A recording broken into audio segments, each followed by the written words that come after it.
पहले दिन हमारे विश्वास को भगवान शंकर ने पुष्ट किया। जब मैं 13 वर्ष का था तो शाम के माताजी से केवल बताया, पिताजी से तो हिम्मत नहीं थी क्योंकि बहुत कठोर स्वभाव के थे, तो उनसे डर लगता था बात करने में। माताजी से कहा कि माताजी हम कल बाबा जी बन जाएंगे। बाबा जी उन्होंने विनोद समझा और हमारी बात बन गई, क्योंकि उन्होंने विनोद समझा। अगर सीरियस समझती तो रो देती या कुछ हमको आदेश करती, और उन्होंने विनोद समझा तो ध्यान ही नहीं दिया। भगवान ने हमारी बात बना दी। सब सो रहे थे, उठे, पिताजी को मानसिक प्रणाम किया, सैया पर थे, माताजी को प्रणाम किया, भाई बहनों को, और एक छोटी सी गीता, चटाई और वो एक लोटा, क्योंकि गायत्री यज्ञोपवीत हो जाता है ना, तो गायत्री के लिए उतना लेकर बस वो घर से भागे। पैजामा कुर्ता या ऐसा पैंट शर्ट, हाफ पैंट या शर्ट या पैजामा कुर्ता क्या था मुझे ध्यान नहीं है उस समय, मतलब गृहस्थी वेश में ही भागे। और चलने के बाद थक गए तो एक शंकर जी का मंदिर आता है नंदेश्वर, सरसौल में, सरसौल ब्लॉक में नंदेश्वर महादेव, वहाँ जंगल में जाकर के रुके। अब जब 12 बजे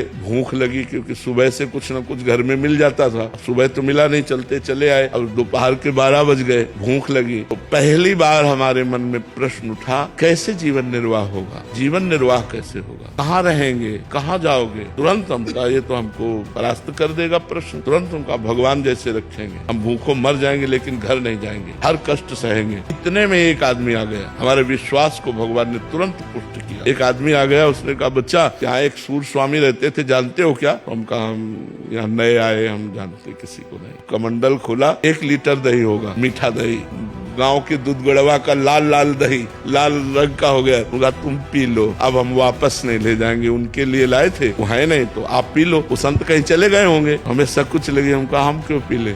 बोले नहीं पी लो, महादेव जी की ऐसी इच्छा है। उसी लोटे में डाल के 3-4 लोटा निकला, छोटा लोटा था। जब वो गए तो 1 लीटर दही में खूब छक गए ना, और जो ही गए सो शंकर जी के ऐसे पिंडी को पकड़ के खूब रोए। हमें विश्वास हो गया कि हमारे जीवन का आप पार करेंगे, आप स्वीकार करेंगे।